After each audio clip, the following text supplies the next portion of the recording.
창세기 19장 12절부터 17절까지 말씀입니다. 우리 다 같이 함께 한 목소리로 합독하도록 하겠습니다. 시작합니다. 그 사람들이 롯에게 이르되 이 외에 내게 속한 자가 또 있느냐? 내 사위나 자녀나 성중에 내게 속한 자들을 다 성 밖으로 이끌어내라.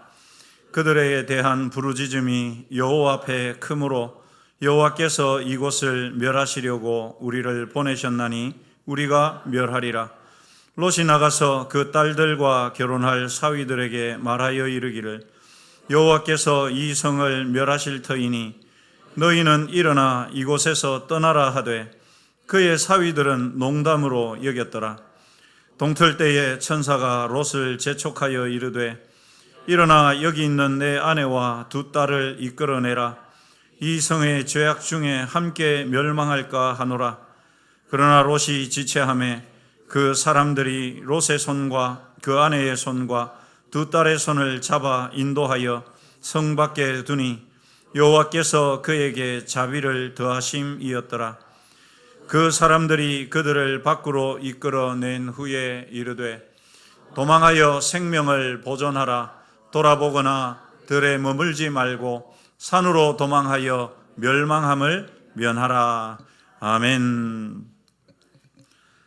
네, 오늘 이튿날 말씀을 전해주실 목사님은 전에 성서중부교회 담임 목사님이셨던 정재왕 목사님입니다. 우리 교회 성도님들이야 이제 몇 번 뵙기 때문에 너무나 잘 아시고 또 반가운 목사님이실 거라 생각합니다. 우리 나오실 때 어제처럼 뜨거운 박수로 우리 목사님 모시겠습니다.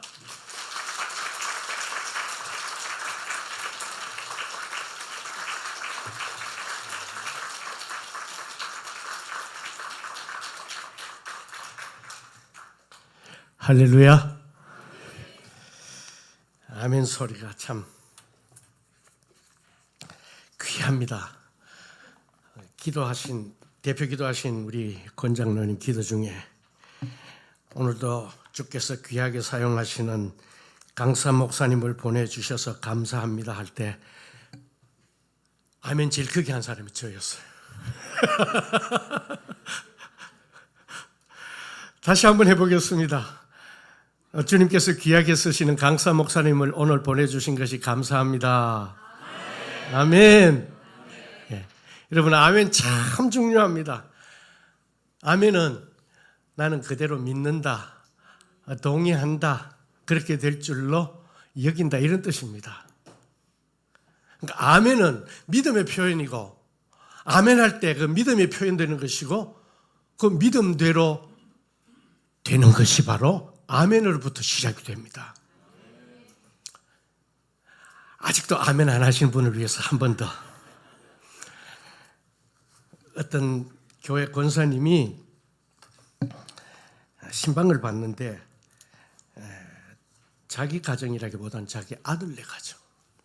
아들이 결혼을 했는데 그 가정에 기도의 제목이 있었습니다. 결혼한 지 몇 년이 지났는데 아직 자녀가 없었습니다. 그래서 담임 목사님을 모셔가지고 미리 예배 전에 귀뜸을 했습니다. 목사님, 우리 아들하고 며느리가 아직 아기가 없습니다. 오늘 기도 중에 좀 강하게 기도해 주십시오. 축복 기도해 주십시오. 목사님이 열심히 축복 기도를 했습니다.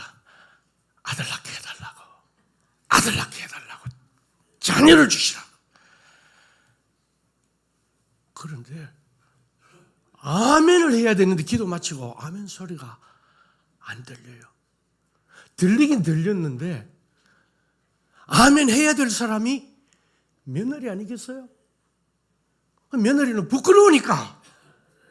부끄러워서 아멘도 못하고 하고는 싶었는데 또 속으로만 그냥 했겠죠. 근데 얼마나 간절했던지 자녀를 바라는 쪽은 며느리보다는 시어머니였습니다. 그래서 시어머니가 아멘! 얼마 있다 보니까 시어머니가 임신했어. 이게 저도 읽었던 얘기고 들었던 얘기인데 이게 사실 없을 수도 안 일어날 수도 있는 일이고 하겠지만 그 이야기의 메시지 자체는 굉장히 강하고 귀하다. 그래서 오늘도 그리고 이 말씀 콘서트 끝날 때까지 여러분 아멘 많이 하시기를 바랍니다. 아멘은 뭐라고요? 이건 믿음의 표현이라고 그랬습니다. 믿음대로 될 줄로 믿습니다. 오늘 본문 말씀에서 핵심 인물로 등장하는 사람은 롯이라는 사람입니다. 롯은 약 주전 2000년경 사람, 그러니까 지금부터 약 한 4000년 전쯤의 사람입니다. 이 롯은 우리가 잘 아는 그 유명한 믿음의 조상 아브라함의 조카입니다. 자, 아브라함을 그렇게 같이 따라다니면서 롯은 아브라함이 부르는 하나님의 이름, 여호와의 이름도 같이 불렀고 아브라함이 또 가는 곳마다 제단을 쌓는 사람이었기 때문에 아브라함 따라다니면서 또 열심히 제단도 쌓는 그러한 환경 속에서 자랐습니다. 자, 그렇게 자랐으면, 그렇게 믿음의 조상 아브라함을 따라다녔으면 좋은 영향을 많이 받았을 텐데 정작 롯의 삶의 모습은 그렇지 못했습니다. 너무나 세속적이었습니다. 믿음은 믿음대로 속에 있었을지 모르지만 겉으로 드러난 건 믿음의 모습이 아니었습니다. 왜 롯이 그랬을까? 억지로 이해를 해주기 위해서 한번 생각을 해보면 그럴 만도 하겠다, 그럴 수도 있었겠다, 그런 조건이 있었습니다. 롯이 살고 있던 동네가 음란과 타락의 도시 소돔성이었기 때문입니다. 여러분 소돔성 잘 아시죠? 음란의 도성입니다. 요즘 그 유명한 동성애 온상이었습니다. 여러분 혹시 여기서 영어 하시는 분 동성애를 영어로 뭐라고 그럴까요? 호모섹스라고 할 수 있습니다만은 또 다른 표현으로는 소돔이 그럽니다. 소돔이 소돔에서 하는 행태. 동성애자들을 소도마이트 그래요. 소돔 사람들. 이렇게 고유명사가 일반 명사화 되듯이 그렇게 유명한 죄악의 온상이었습니다. 이러한 소돔성을 보시면서 하나님은 안타까이 여긴 나머지 분노하셨습니다. 내가 이 성을 멸해야 될 것이다. 소돔성을 향하여 가졌던 그 하나님의 마음은 롯을 향하여서도 일어났습니다. 실제로 롯과 그 가족들은 소돔성 사람들과 함께 그리고 소돔성과 함께 망해가고 있는 중이었습니다. 바로 그런 상황에서 하나님은 롯과 그의 가족들을 불쌍히 여기십니다. 여러분, 죄인이 죄를 짓고 심판을 받고 멸망받는 것이 마땅하지만 하나님은 그런 중에도 분노 중에도 죄인들을 긍휼히 여기십니다. 롯을 불쌍히 여기십니다. 그래서 하나님은 소돔성을 심판하시기 전에 롯과 그의 가족들에게 하나님이 천사들을 보냅니다. 천사들을 보내셔서 하나님이 롯에게 전해준 말씀은 바로 내가 이 성을 멸망시킨다, 심판한다. 너희들은 어떻게 할 것인가? 그것을 가르쳐 주십니다. 여러분, 우리 본문 말씀을 한번 다 같이 읽어볼까요? 12절과 13절입니다. 화면으로 같이 읽겠습니다. 시작합시다. 그 사람들이 롯에게 이르되 이 외에 네게 속한 자가 또 있느냐? 네 사위나 자녀나 성중에 네게 속한 자들을 다 성 밖으로 이끌어내라. 그들에 대하여 부르짖음이 여호와 앞에 크므로 여호와께서 우리로 이것을 멸하러 보내셨나니 우리가 멸하리라. 한마디로 말하면 내가 이 소돔성을 심판한다. 그러나 롯, 너와 너의 아내, 너의 가족들은 내가 구원할 것이다. 빨리 피해라.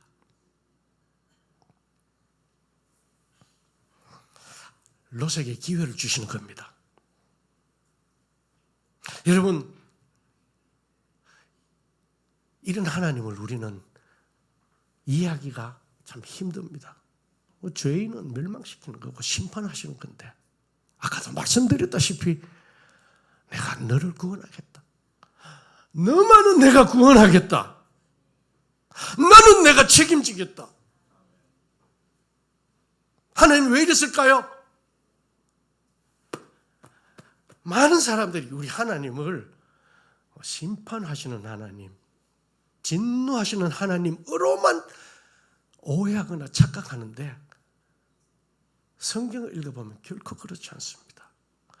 성경을 한 번 안 읽어본 사람, 아니면 한 번쯤 읽어본 사람, 또는 읽어도 이해 못하는 사람들은 성경 속에, 특별히 구약 성경을 읽으면서 그 속에 나타나는 하나님을 보면서, 와, 하나님이 이럴 수가 있나? 사랑의 하나님 어쩌고저쩌고 그래놓고 사람을 막 죽이네, 막 심판하시네, 그러면서 의문을 제기합니다. 그런데요, 하나님이 심판하실 때, 하나님이 죄인을 멸하실 때는 그 앞에 수없이 참고 기다리고 인내하고 하다가 하시는 것이 심판이고 멸망이에요. 처음부터 그렇게 하시는 하나님 아니십니다. 그래서 성경을 좀 진득하게 제대로 이해하면서 공부하면서 읽으신 분들은 그런 질문 안 합니다. 이런 하나님을 가리켜서 우리는 또 다른 말로 주권자 하나님 그럽니다. 하나님 권한을 자기 마음대로 행사하시는 분. 자, 오늘 우리가 보는 이 주권자 하나님, 이 롯 그리고 그의 가족들 어떻게 상대하시나 보겠습니다. 자, 천사들에게 전해받은 이 이야기를 롯은 곧바로 자기 가족들에게 전했습니다. 가족들이 심판의 이야기를 전해 들었고, 그리고 자기 가족들은 하나님 구원해 주시니 얼른 피하라고 알려주니까 감사할까요, 안 할까요? 감사하죠. 고맙죠. 그러면 그 다음에 행동은 곧바로 일어나서 짐을 꾸리고 성을 빠져나가야죠. 그런데 그렇지를 못했습니다. 여러분 14절 한번 볼까요? 롯과 그의 가족들의 반응이 놀랍습니다. 다 같이 14절 읽습니다. 시작. 롯이 나가서 그 딸들과 결혼할 사위들에게 말하여 이르기를, 여호와께서 이 성을 멸하실 터이니 너희는 일어나 이곳에서 떠나라 하되 그의 사위들은 농담으로 여기더라. 자, 특별히 롯에게 사위들이 있었는데, 사위들이 장인으로부터 이 말을 전해 듣고 보인 반응은 무엇으로 여겼더라? 무엇으로 여겼더라? 농담으로 여겼더라. 제가 이 농담으로 여겼다라는 단어를 더 부연 설명할 필요가 있을까요? 굳이 덧붙이자면은 조롱했다, 희롱했다, 비웃었다, 건성으로 들었다, 그렇게 풀었을 수 있습니다. 아니, 하나님의 엄중한 심판을 이야기하고 있는데 그걸 농담으로 전해 듣다니, 어떻게 사위들이 장인의 그 말을, 그런 반응을 보였을까? 어떻게 그럴 수 있었을까? 여러분, 이유가 없지 않습니다. 우리 15절 말씀 본문 한번 읽도록 하겠습니다. 다 같이요. 15절 시작. 동틀 때에 천사가 롯을 재촉하여 이르되, 일어나 여기 있는 내 아내와 두 딸을 이끌어내라. 이 성의 죄악 중에 함께 멸망할까 하노라. 롯과 그리고 아내 그리고 사위와 가족들 밤새도록, 그 밤이 지나도록 아무런 행동을 취하지 않았던 겁니다. 그러니까 천사들이 이튿날 새벽에 또 찾아와가지고 재촉했다 그럽니다. 재촉하여. 언제? 동틀 때에. 여러분, 동틀 때라는 이 단어하고 재촉하여 이 단어 두 가지를 합하면 여기서 뭘 느낄 수 있느냐? 하나님의 마음입니다. 죄인들을 향한 롯과 그의 가족들을 향한 하나님의 마음이 얼마나 절절하고 절박하고 다급하고 진지한지 그걸 느낄 수가 있게 됩니다. 이것은 죄인을 향한, 저와 여러분을 향한 우리 하나님의 마음인 줄 믿으시기 바랍니다. 구원을 향한 하나님의 간곡한 초대인 것입니다. 그런데 롯은 도대체 뭘 하는 건가? 롯 자신은 그러면 그동안 어떠했는가? 천사의 그 경고의 메시지를 전해 듣고 어떻게 했는가? 제가 읽어드릴게요. 16절 첫 대목입니다. 뭐라고요? 롯이 지체하며. 롯이 뭐하며? 지체하며. 롯과 그의 가족들이 지체한 것은 롯 자신이 지체한 것에 기인합니다. 아니, 심판의 말을 천사들로부터 전해 듣고, 즉 하나님의 말씀으로 경고로 받아들인 롯 자신이, 아버지가, 장인이 지체하니 그 가족들 당연히 그런 거예요. 롯이 만약에 얘들아 큰일 났다, 하나님이 심판을 경고하셨다, 하나님이 말씀하시면 진짜 그대로 된다, 우리 빨리 서두르자, 준비하자, 이랬으면 가족들도 그렇게 같이 동하고 움직였을 텐데 롯이 지체하며. 하나님은 그렇게 다급한데 인간은 이렇게 느긋해요. 그러면 이제 질문이 바로 자연스럽게 이렇게 나가야 됩니다. 그러면 롯은 왜 그랬을까? 왜 그렇게 느긋했을까? 뭘 믿고 그렇게 지체했을까? 제가 성경을 읽고 묵상하고 연구하고 한 것을 결론을 먼저 끄집어와서 말씀드린다면 롯 자신이 심판에 대한 구체적 확신이 없었던 겁니다.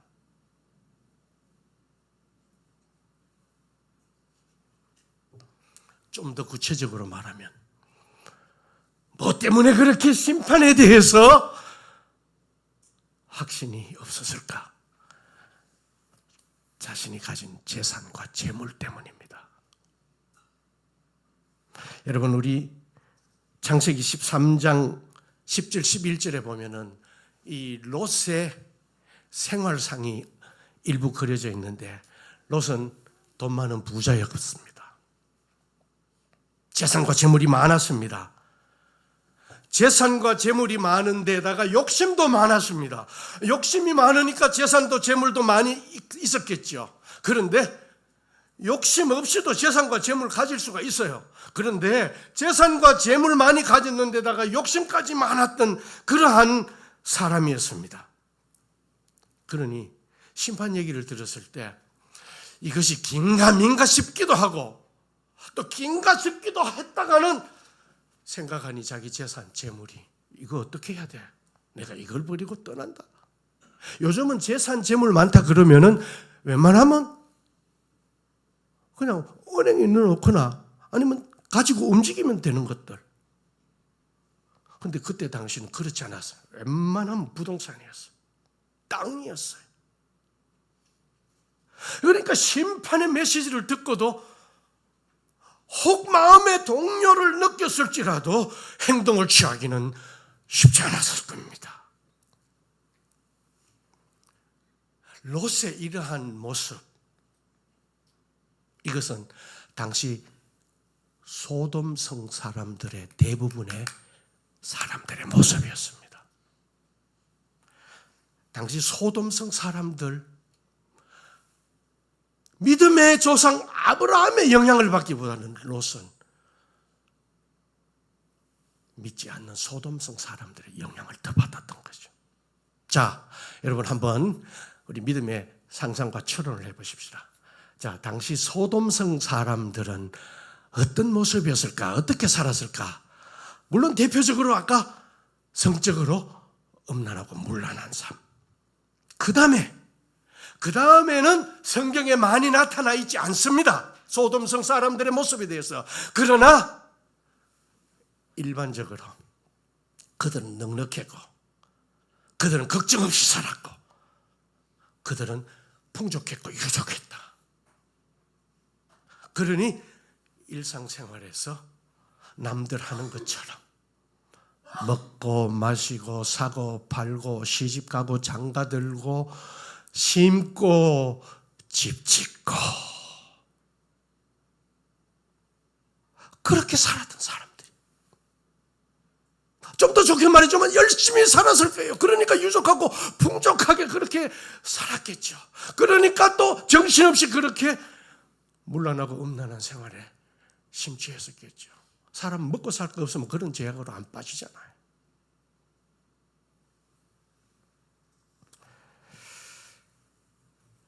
그런데 소돔성에 그런 사람들과 같이 사는 롯이, 저는 암만 성경을 읽어봐도 소돔성 사람들의 그 최악의 더러운 모습 있지 않습니까? 동성애.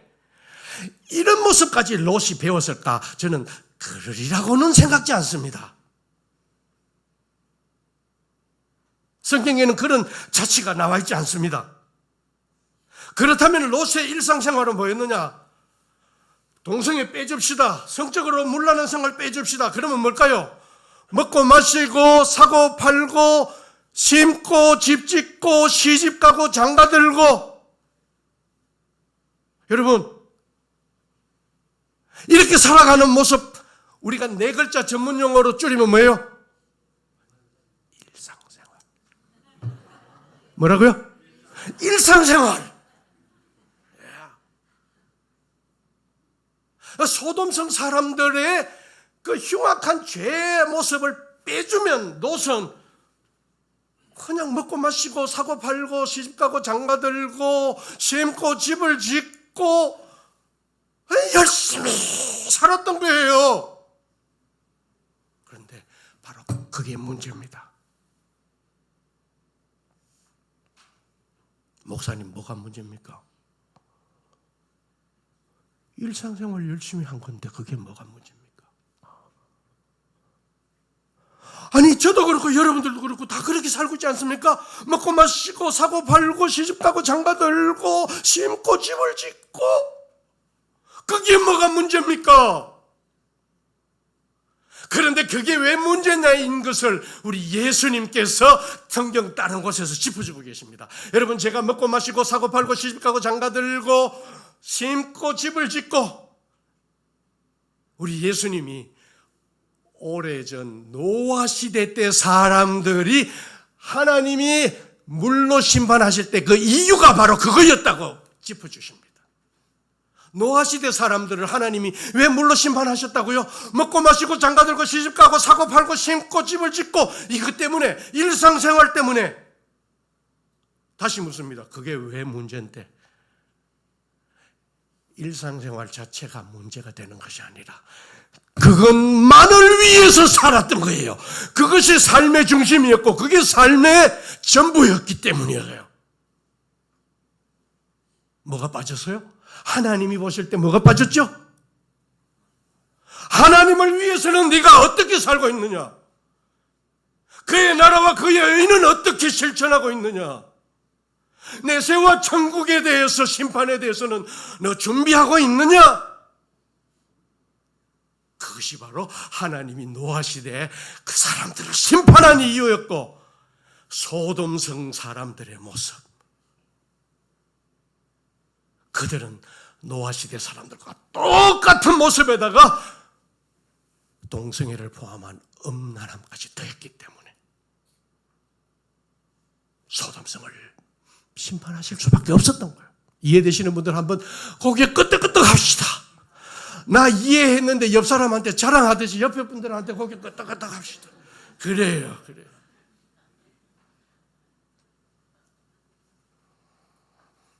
여러분, 열심히 사는 것 좋습니다만 그게 삶의 전부가 되면 안 되는 줄 아시기 바랍니다.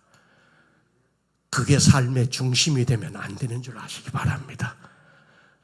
거기에 뭐가 빠지면 안 된다고요? 하나님이 빠지면 안 되고요. 하나님 나라가 빠지면 안 되고요. 하나님의 나라 의를 빼놓으면 안 되는 거예요. 내세를 준비하자면 안 되는 거고요.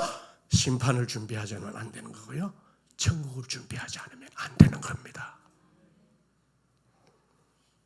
그러니까 그냥 제일 쉽게 말하면 너무 열심히 살았던 거야. 롯은 너무 열심히 살았던 거야. 그러니까 그 심판의 메시지 앞에서 이 재산 재물 어떻게 하지? 지체함에가 그렇게 설명이 되는 겁니다. 자, 롯이 이렇게 심판에 대한 확신이 없는 채로 가족들한테, 사위들한테, 자, 심판의 메시지를 내가 들었는데 우리 빨리 준비하란다 하고 말을 했으니 그 자신의 마음속에 심판에 대한 확신도 없었고 그 확신도 없이 내뱉는 그의 말에는 힘이 없었을 것이고 그렇게 힘이 없이 내뱉는 말에 듣는 사람들의 마음이 움직였을 리는 있다 없다? 없다. 이게 뭐하고 비슷하냐 하면 이렇습니다. 여러분 제가 여기서 여러분들 앞에 막 설교를 하는데 여러분 사시면서 힘드십니까? 고달프십니까? 마태복음 11장 28절에 보면 우리 예수님이 말씀하셨습니다. 초청하셨습니다. 수고하고 무거운 짐진 자들아 다 내게로 오라. 예수님이 말씀하셨습니다. 내가 너희를 편히 쉬게 할까 말까 한번 보고 결정할게. 제가 이렇게 설교했다 합시다. 누가 교회에 예수님 앞에 쉼을 얻으러 올까요? 안 올까요? 안 옵니다. 왜요? 그렇게 외치는 네가 자신도 없이 확신도 없이 그렇게 얘기하는데 내가 뭘 믿고 가노? 여러분들이 밖에 전도하러 나가가지고 길거리 가는 사람 붙들고 우리 남일교회 갑시다. 왜요? 예수님 믿고 복 받아야죠. 그 정도만 해도 괜찮은데 예수님 믿으면 복 받을지도 몰라요. 확신 없이 이렇게 얘기한다면 듣는 사람들이 니 나가라.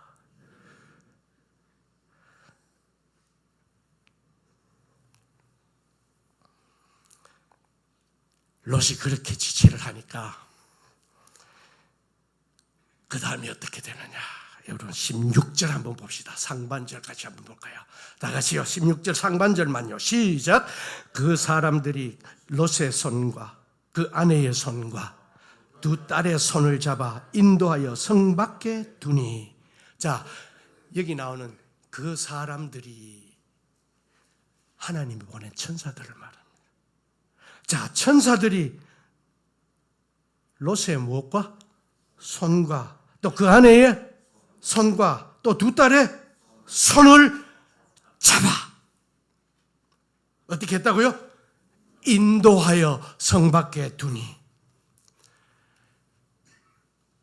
여기 잡아라는 단어가 오늘 말씀 중에 핵심입니다. 잡아라는 말은 그냥 잡았다가 아니에요. 꽉 세게 강하게 제지했다. 아예 확 묶어버렸다. 완전히 정복해버렸다. 꼼짝달싹 못하게 했다. 그런 뜻이 있어요.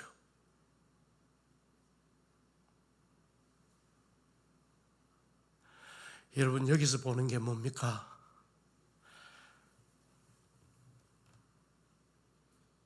강권하시는 하나님이요. 강제로라도 완력으로라도 아니 거의 폭행 수준으로 죄인들을 낚아채서 구원의 길로 인도하시는 하나님이십니다. 여기서 살살 잡으면 발버둥치면 쑥 빠져버립니다. 우리 하나님 일하시려고 하실 때 그렇게 느슨하게 대충 하지 않습니다. 자, 강권하시는 하나님. 뭘 위해서 그렇게 강권하신다? 죄인을 구원하시기 위해서. 죄인을 구원하시기 위해서. 죄인들은 구원 안 받으려는 생각을 가지고 사는 사람들이에요. 구원의 메시지를 전해 듣고도 구원 받고 싶어 하지 않는 사람들이에요.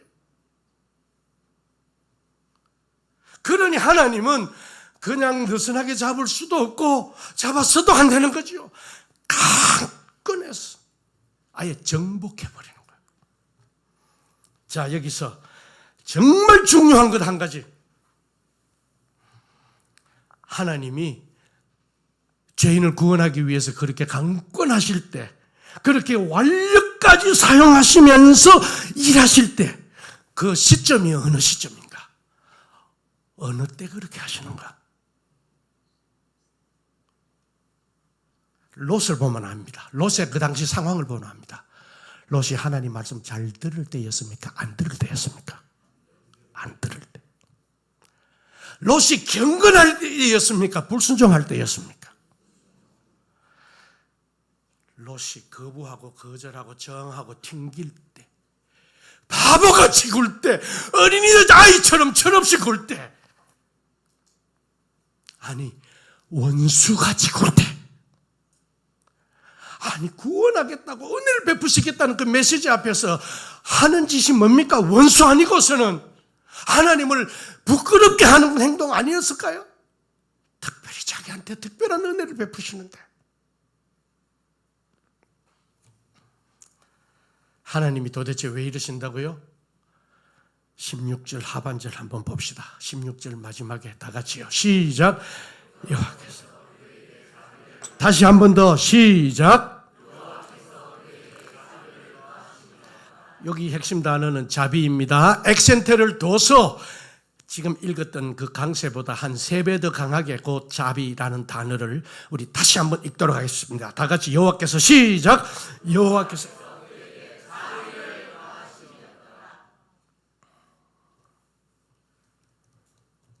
여러분, 자비가 강권하심이었어요. 강권하심이 자비였어요. 우리는 자비 그러면은 이렇게 좀 나긋나긋하게 들리죠. 포실포실하게 다가오는 은혜가 자비같이 느껴지죠. 여기서 하나님의 자비는 강권이었어요. 완력이었어요. 여러분, 하나님의 은혜를 바란다, 우리가 하나님의 은혜를 기다린다라고 말할 때 강권하심의 은혜, 강권하심의 자비, 이거 빼놓고 생각하시면 큰일 납니다. 자, 상상력을 한번 발휘해 봅시다. 그렇게 해서 롯은 소돔성을 빠져나옵니다. 빠져나오는 과정에 천사들이 손을 꽉 잡아 붙들고 그렇게 나갈 때 롯이 뭐라고 그랬을까? 상상. 아야야, 좀 살살 잡아라, 살살.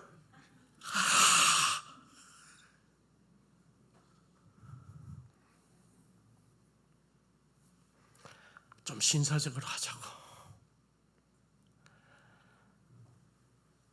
그런데 그렇게 해서는 구원받을 인간이 아니었거든요. 하나님이 너무 잘 아시거든요. 그렇게 해서 드디어 소돔성을 벗어나서 이웃 소알성으로 들어갔습니다. 빠져나오자마자 소돔성에는 유황불비가 쏟아져서 온 성이 불로 심판받아 멸망합니다. 자, 동틀때에 소알성에서 소돔성을 바라보는 롯은 하나님의 천사들을 향해서 또 하나님을 향해서 뭐라고 그랬을까요? 뭐라고 그랬을까요? 하나님 감사합니다. 당연히 그 말씀이 들어갔겠죠. 구체적으로 이 말 빼먹으면 안 됐을 거예요. 강권하심이 은혜였습니다. 따라합시다. 강권하심이 은혜입니다. 오늘 저와 여러분 구원받고 하나님의 자녀로서 이 자리에 앉아 있는 거 하나님의 강권하심의 은혜가 있었는 줄로 저는 믿습니다. 제가 여기서 딱 보니까 여기 쉬운 사람 하나도 없어. 호락호락한 사람 하나도 없어요. 조금 자존심 그들이 많이 하고 나한테 인사도 안 하고 갈 사람도 있을 것 같고, 조금 자기 귀에 거슬리는 설교하면 뭐 남일교회 안 온다. 교회 남일교회밖에 없나. 동일교회 가면 되지, 서일교회 가면 되지, 북일교회 가면 되지. 뭐 동서남북 늘린 게 무슨 일교회. 쉬운 사람 하나도 없단 말이에요.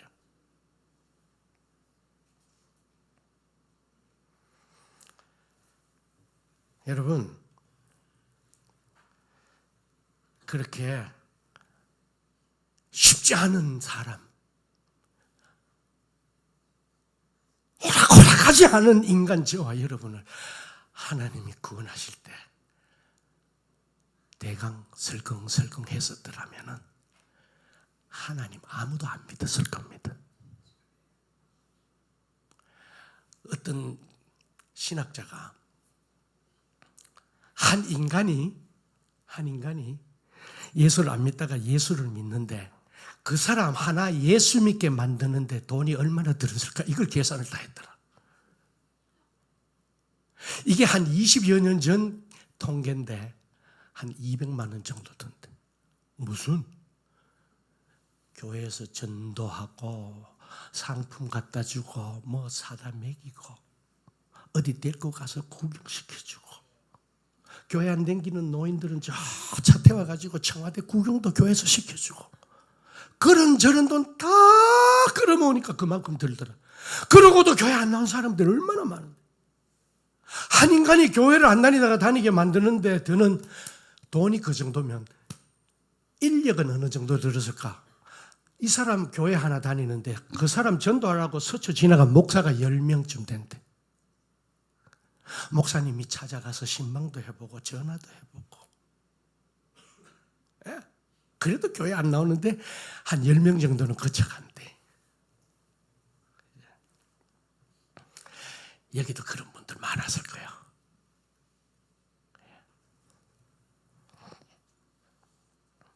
그런 저와 여러분, 하나님이 그렇게 강권적으로 안 하셨더라면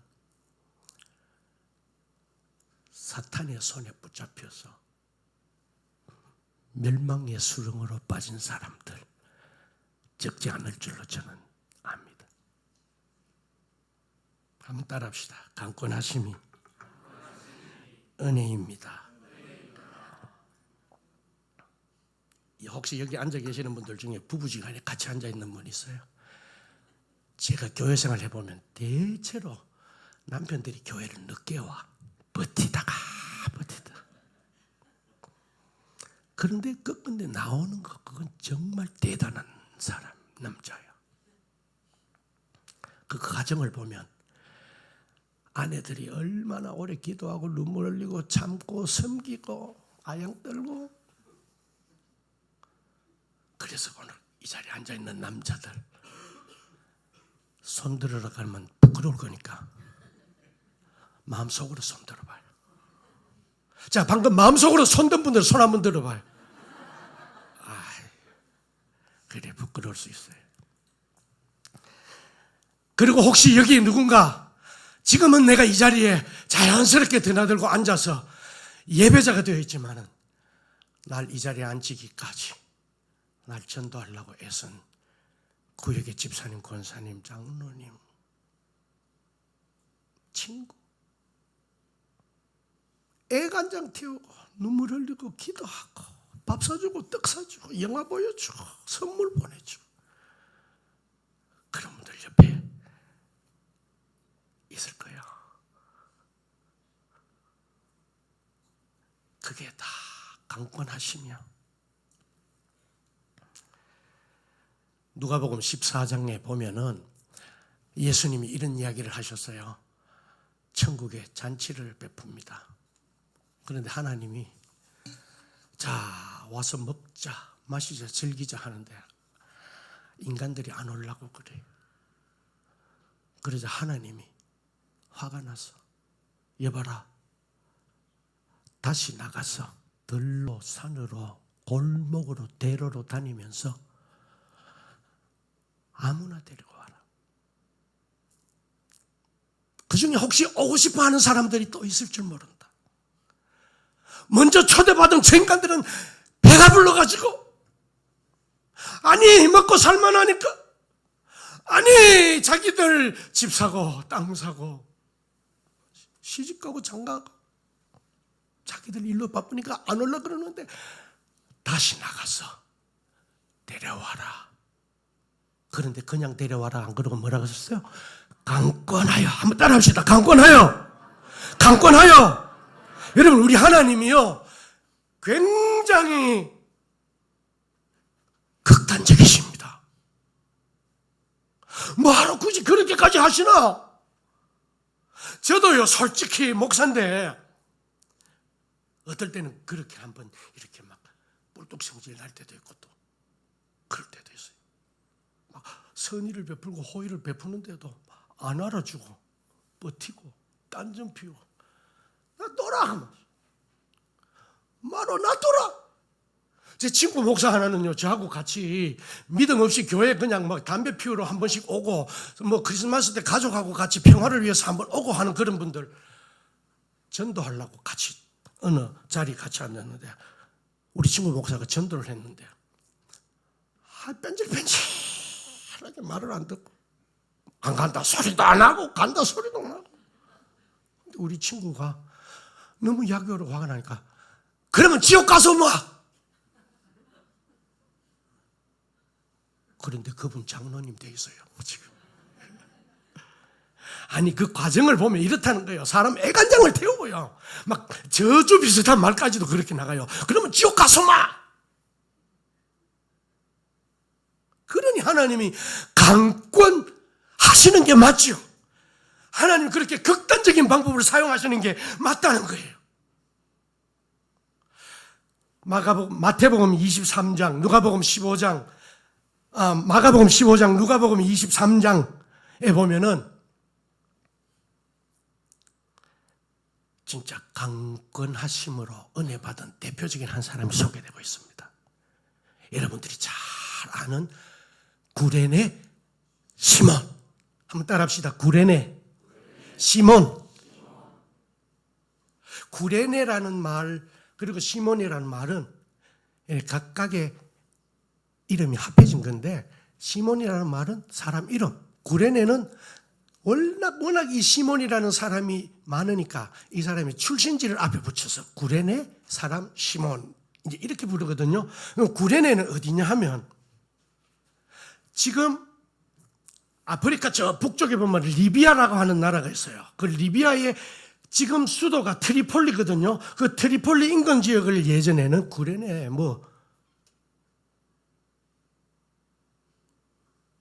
시몬이라는 사람이 구레네 출신인데 말씀해 보면 예루살렘을 방문을 했습니다. 왜 방문을 했느냐? 여러분 시몬이라는 이름은 요거 이제 성경 유심히 잘 읽거나 또 신학 공부 조금 하신 분들은 요거는 유대인들 이름이구나 하는 걸 알게 돼 있어요. 자, 유대인인데 구레네 저 이방 지역에 살고 있네. 그런데 예루살렘에 지금 와 있네. 옛날에 유대인들은 핍박을 받아가지고 여기 뜨돌이 생활을 많이 했어요. 흩어졌어. 그런데도 거기서 믿음을 지키고 또 매년 절기가 되면 고향 예루살렘을 찾아와서 절기 예배를 드리고 가고 이런 열심으로 믿음을 쭉 지켜왔던 사람, 이런 유대인들을 가리켜서 우리는 흩어진 유대인, 또 좀 전문적인 용어로는 디아스포라 유대인 그래요. 한번 따라합시다. 디아스포라.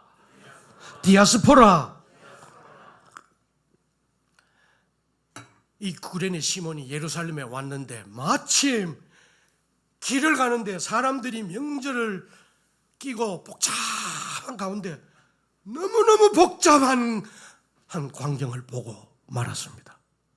사람들이 막 몰려가지고 이러고 있는데 보니까 그 앞에 예수님이 십자가를 지고 가시는 거예요. 지고 가시다가 너무 힘이 들어가지고 불쑥 쓰러져 버리고 말았어요. 우리가 영화 같은 것도 대강 봐서 알지만은 예수님 힘들어도 다시 일어서 가고 다시 일어서서 가고 하는데 이제 그럴 기력마저도 없어 보였습니다. 그러자 안달이 난 사람들이 누구였을까요? 예수님 인솔에 가는 로마 군인들. 그들이 왜 안달이 났느냐? 이 사형 집행하러 가고 있는데 골고다 이러다가 사형 집행 시간 늦어버려. 해 다 져버려. 그래서 시간 더 지체하면 안 되겠다. 이러다가 어쩌고 아무 놈이라도 한번 대신 지고 가게 해야 되겠다 해서 두리번거리다가 딱 눈 마주쳐버린 게 구레네 시몬. 구레네 시몬이 그러다가 예수님 십자가를 대신 지고 갔다 아닙니까? 여러분, 구레네 시몬 재수 있다 없다? 기분 좋다 더럽다?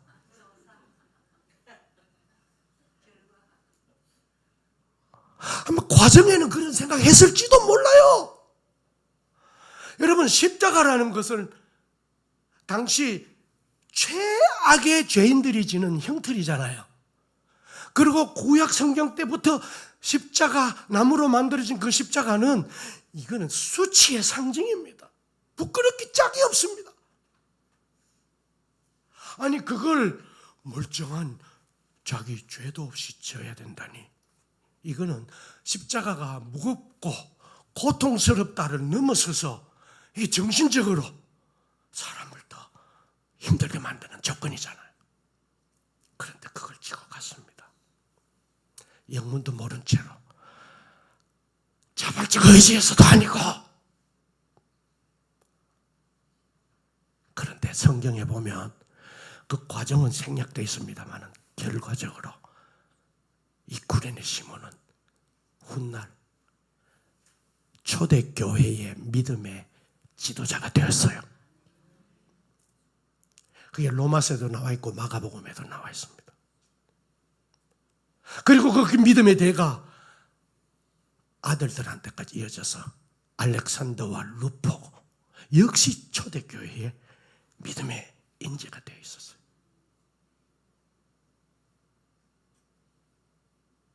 여러분, 이제 결과를 아시고 믿음의 대답을 하시면 좋겠습니다.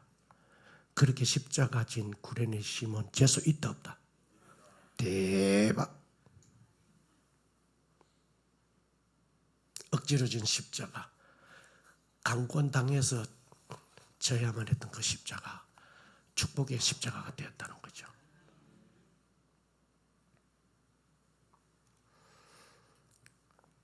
여러분, 만약에 구레네 시몬이 그런 기회에 아니었더라면 믿었을지 안 믿었을지 어떻게 됐을지 모르는 일인 거죠. 하나님의 강권하심, 은혜 때문이죠. 하나님의 그 강권하심은 그냥 강권하심이 아니고 극단적인 것이라 그랬어요. 우리 하나님, 그의 사랑하는 자녀들을 구원하실 자를 구원하실 때 그렇게 강권적이고 극단적이신데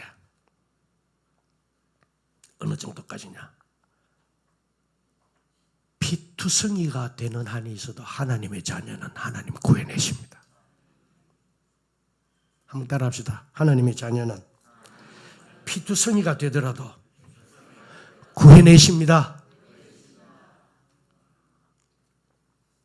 아마 여러분 이야기는 들었을 수도 있어요.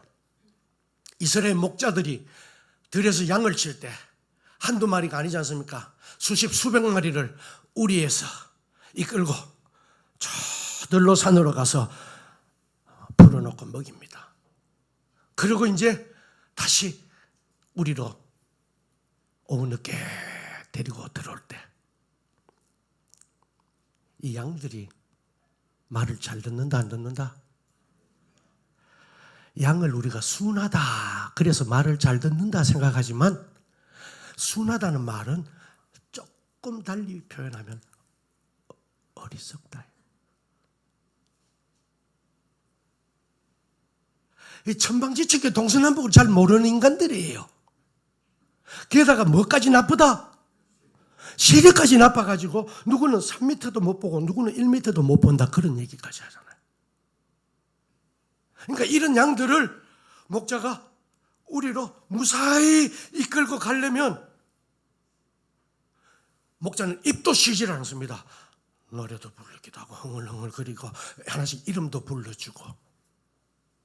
그럴 때 양들은 목자가 옆에 있다는 것을 알고 심리적으로 안정감을 느끼고 그 소리나 여러 가지 정황에 의해서 이끌려갑니다.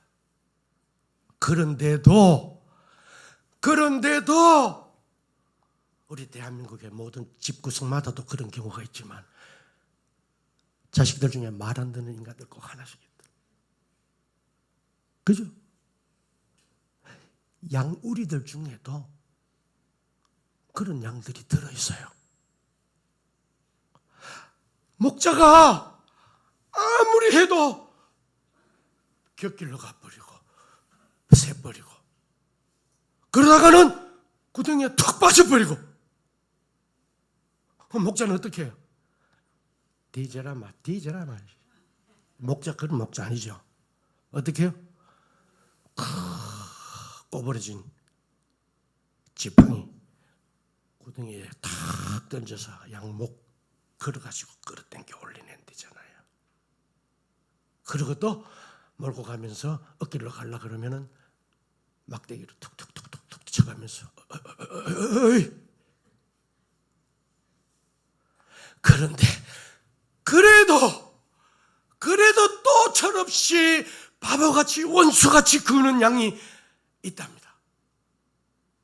어떻게 안 되죠? 일로 와.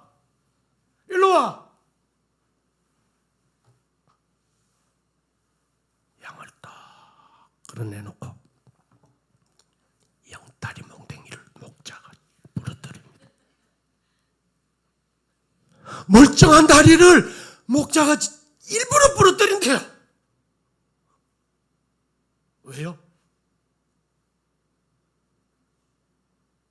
이렇게라도 해야지, 안 그러면은 지 혼자 어느새 어길로 갔다가 길 잃어버리고 방황하다가 들판에 맹수들한테 밥이 될지 모르니까 다리 몽댕이를 부러뜨려서 목자 어깨에 매거나 가슴에 안고 양우리에 들여다 놓습니다. 아주 극단적이죠. 이거는 완력을 넘어서 폭력이죠. 이걸 우리는 강권이라고 그럽니다. 강권은 은혜라고 그랬습니다. 하나님의 강권하심은 은혜입니다.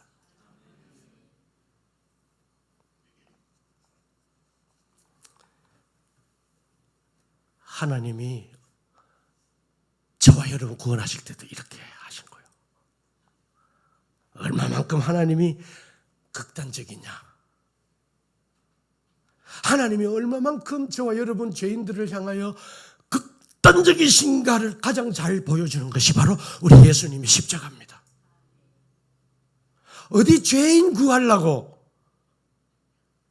독생자 귀한 아들 예수를 세상에 보냅니까?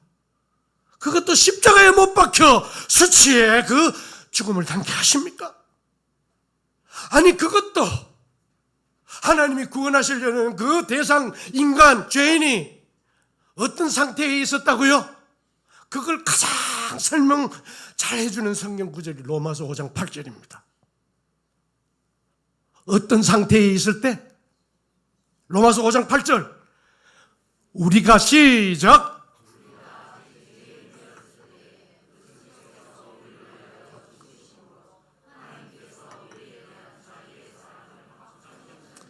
할렐루야.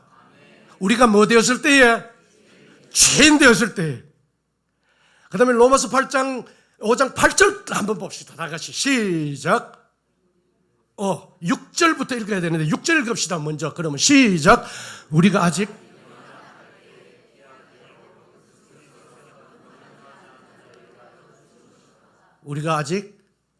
연약할 때.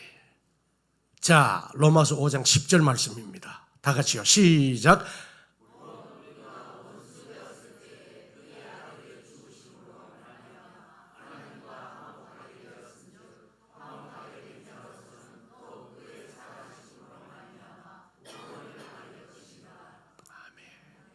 아멘.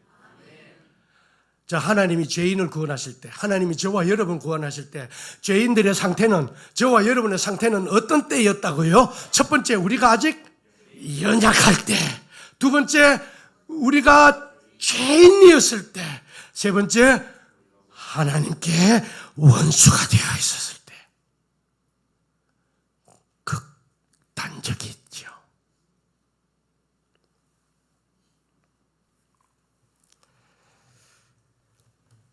우리 하나님의 극단적인 강권하심의 은혜, 이런 모양으로도 나타났다고 제가 책에서 읽은 이야기 전해드릴게요. 여러분, 부산에 유명한 세계로 교회 아시죠? 손현보 목사님도 유명하시잖아요. 그 교회에 어떤 권사님이 계셨어요. 이래 또 어떤 교회 권사님 그러고 얘기하면은 좋은 얘기는 아닙니다. 권사님들도 긴장하신다. 근데 이 권사님이 새벽 기도도 안 나오고 권사 역할도 잘 못하고 전도도 안 나가고 신방도 안 따라다니고 목사님이 너무 안타까운 거예요. 목사님이 여러 차례 권했지만은 요지부동.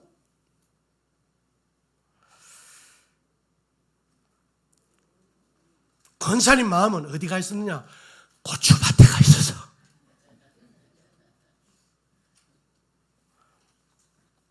고추 농사 짓는다고 마음이 딴 데가 있었던 거죠. 여러분, 고추 농사, 저는 농사에 대해서 잘은 모르지만 이건 압니다. 여러 농사 중에 제일 일손 많이 가는 게 고추라 카대요. 그렇죠? 이게 일손 참 많이 간다. 그러니까 권사님은 사실 그렇게 고추 농사 굳이 안 해도 그냥 재산도 있고 또 자식들이 주는 용돈으로 얼마든지 먹고 사는데 부족함이 없었는데, 그러니까 소일거리로 텃밭 비슷하게 시작했는데 여기 솔솔하게 재미가 들었나 봐. 그러니까 일을 버려놓고 보니까 또 요거 그냥 대강 할 수도 없고, 그러다 보니까 일손이 많이 가고 몸이 거기가 있고 마음이 거기가 있고, 고추 농사에서 손을 떼지를 못했던 겁니다. 목사님이 이걸 알았던 거예요. 어느 날 목사님이 그 권사님 고추밭에 가가지고 고추 농사 지은 거 다 해집어버렸어요. 다. 그러고는 그 권사님 따님한테는 비밀로 조용하게 얘기해놨어. 내가 했다. 나중에 고추밭에 가가지고 권사님이 보니까 뒤로 자빠지겠는 거야. 어느 놈 새끼가 끙끙 알아눕기까지 해버렸어. 잡히기만 해봐라.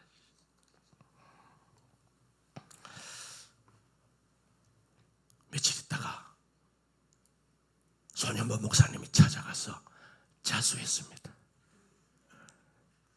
아까 권사님 속으로 뭐라고 그랬다고요? 어느 놈이, 목사놈이 그런 거예요.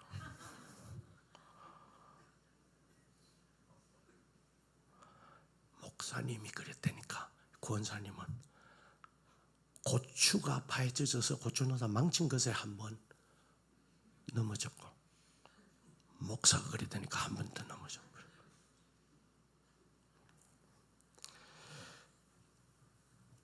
목사님이 자수하면서, 권사님 제가 그랬는데요. 권사님 제 말 한번 들어보이소. 권사님은 이 고추 농사 안 해도 충분히 먹고 살만 하잖아요.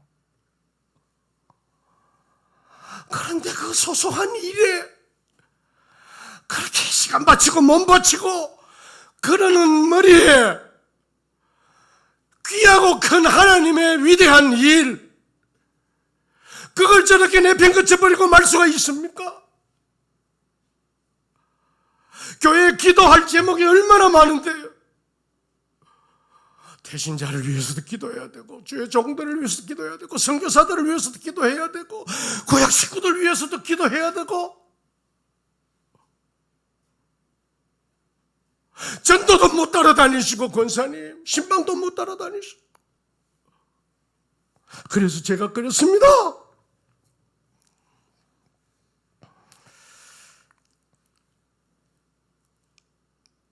그래도 하나님이 역사하셔서 그 권사님이 목사 안 때려 죽이고 목사님 말씀 받아들이고 순종했어요. 하나님이 내게 하신 말씀이다. 그러고는 일을 다 정리하고 새벽 제단 쌓고 기도 제목 끌어안고 기도하고 신방하고 믿음의 정상궤도에 올랐다고 합니다.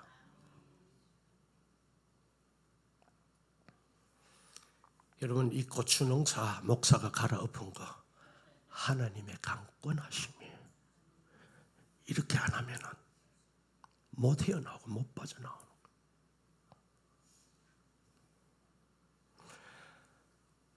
초기에는 알아들어 누워가지고 권사님은 생각이 온통 누가 그랬나? 아니 어느 놈이 그랬나? 아니 어느 놈의 새끼가 그랬나?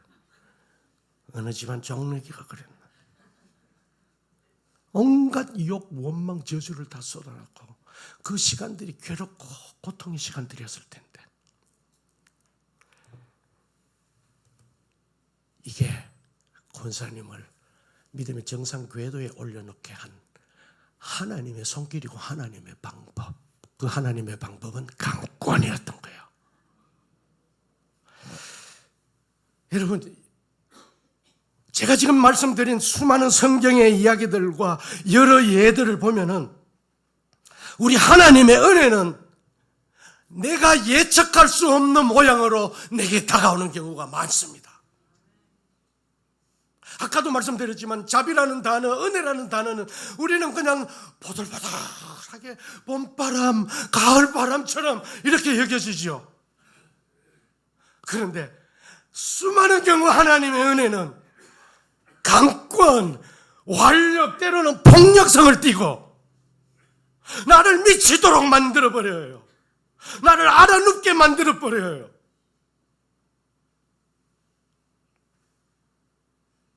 하나님의 은혜가 아닌 것 같은 모습으로 하나님의 은혜는 내게 다가오는 경우가 많습니다. 심지어는 하나님이 나를 버렸나 싶을 정도의 그런 모양으로 내게 다가오기도 합니다. 시련이라는 모양으로. 그때 우리는 이게 시련이다, 시련이다. 하나님 왜 시련을 내게 이렇게 주십니까? 하는데 시련의 옷을 입은 은혜예요. 성경의 수많은 믿음의 선진들을 보면은 한 가지 공통점이 있습니다. 바로 이런 공통점이에요.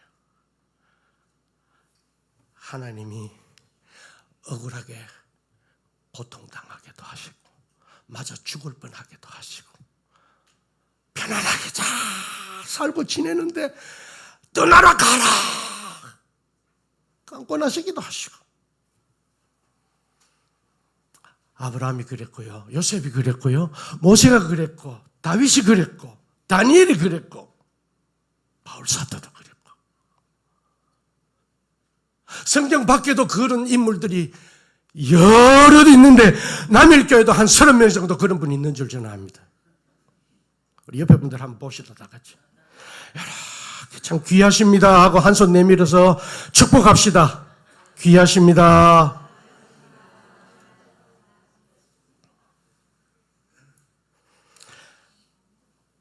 우리는 잘 먹고 잘 사는 것을 은혜라고 생각하는 경향이 많은데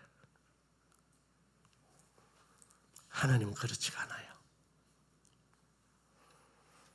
하나님은 저와 여러분을 시련을 통해서 반짝반짝 빛나는 보석같이 그렇게 만들어내십니다. 그렇게 그 반짝반짝 빛나는 보석 같은 믿음으로라야 우리가 세상을 이기고 하나님의 영광을 돌릴 수 있게 됩니다. 그래서 하나님은 우리에게 시련을 또 허락하십니다. 여러분, 우리가 믿음의 덕목 중에 사랑, 희락, 인내라는 게 참 귀하거든요. 목회하는데도 인내가 참 필요하고요. 여러분들이 교회 생활, 신앙생활 하는데 인내 귀중합니다. 그래서 저도 한때 인내의 목사, 인내의 사람 되고 싶어서 기도했거든요. 많이. 어떤 분들은 그렇게 기도하는 것을 내가 책에서 읽었어요.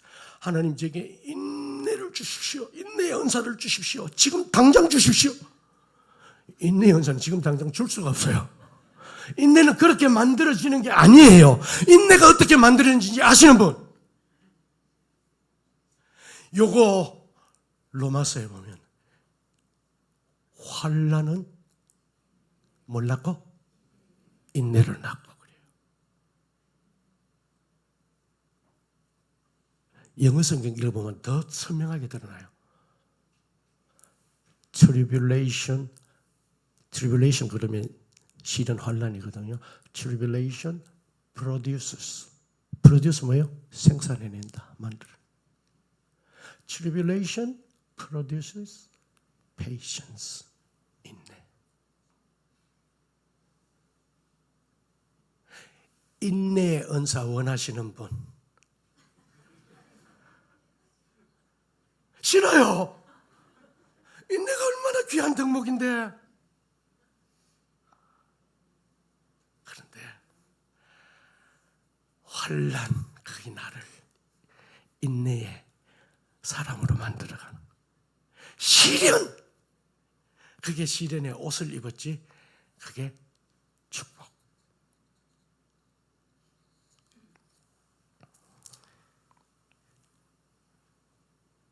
그래서 여러분, 제가 오늘 말씀 마지막으로 좀 오늘 말씀의 내용을 핵심적으로 잘 정리한 기도문 하나를 소개하고 같이 읽으려고 하는데요. 이 기도문은 시련을 주소서가 제목이에요. 제가 이게 읽을 때 그냥 대강 읽읍시다, 아마 졸면서 읽읍시다 그럴 수가 없죠. 진심으로 내 기도를 읽읍시다 그럴 텐데 준비하십시오. 제목이 시련을 주소서예요. 그런데 그 내용을 읽어보면 홀크니? 그 다음부터는 여러분 입에서 하나님 제게도 시련을 주십시오 기도가 나올 거예요. 저는 우리 여기 담임 목사님, 최 목사님 집회 끝나고 만약에 성도들 카톡에 그 프로필 사진에 다른 거 올릴 거 없을 때 이 기도 시를 하나 우리 저 장로님한테 디자인 잘해가지고 성도들 카톡 할 때마다 그거 보자고 한번 해봐요. 자, 시 한번 띄워주실래요? 조금 기다려보세요. 자, 제목은 시련을 주소서. 제목은 저렇고요. 저자는 김정준 목사님이에요. 자, 다 같이 대강 읽지 맙시다. 진심으로 마음을 다해서 다 같이요. 주여, 시작. 다시. 주여, 이렇게 다 같이요. 시작.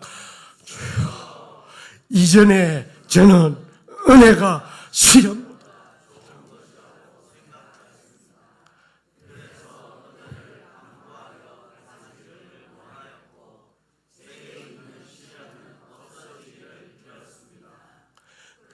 주여,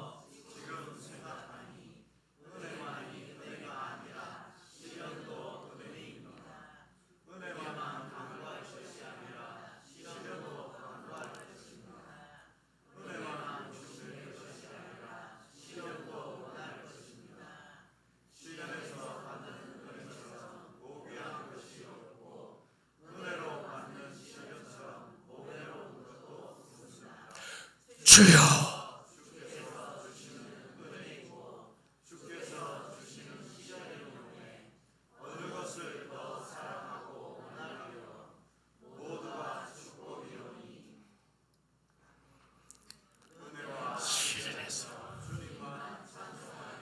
할렐루야.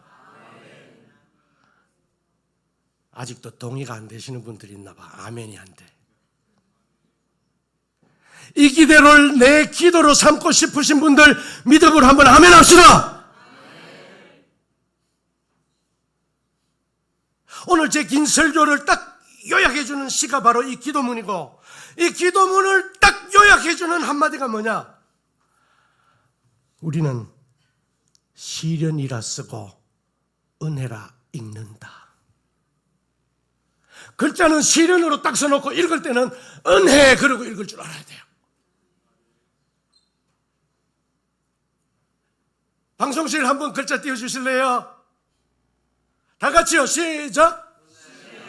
누가 앞에 씩 하는 소리가 들리네. 씩 하다가 시해. 앞에는 시련의 시, 뒤에는 은혜의 해. 해. 이번에는 해 하고 바람 빠지는 소리 나오는 사람 없기. 다 같이 시작. 무슨 말인지 아직 몰라. 다 같이요. 시작. 이제 마지막 우리 이 기도문을 의미를 다 아시고 또 이해하시고 또 믿음으로 한번 읽고 우리 찬양하도록 하겠습니다. 자, 다 같이 우리 기도문 한번 더 읽겠습니다. 시작. 주여, 이전에 저는 은혜가 시련보다 좋은 것이라고 생각하였습니다. 그래서 은혜를 간구하여 가지기를 원하였고 제게 있는 시련은 없어지기를 원합니다. 그러나 주여, 지금 생각하니 은혜만이 은혜가 아니라 시련도 은혜입니다.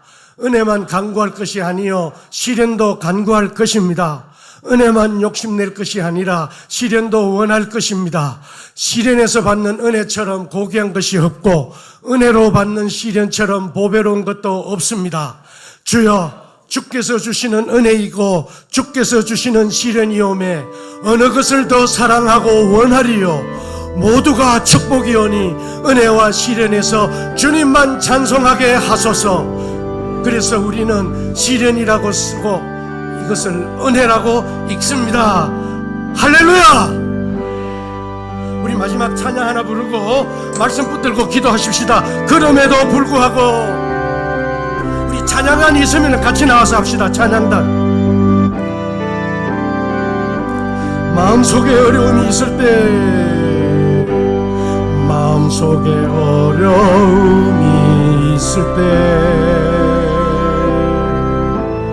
마음속에 어려움이 있을 때, 마음속에 어려움이 있을 때 주님 내게 먼저 서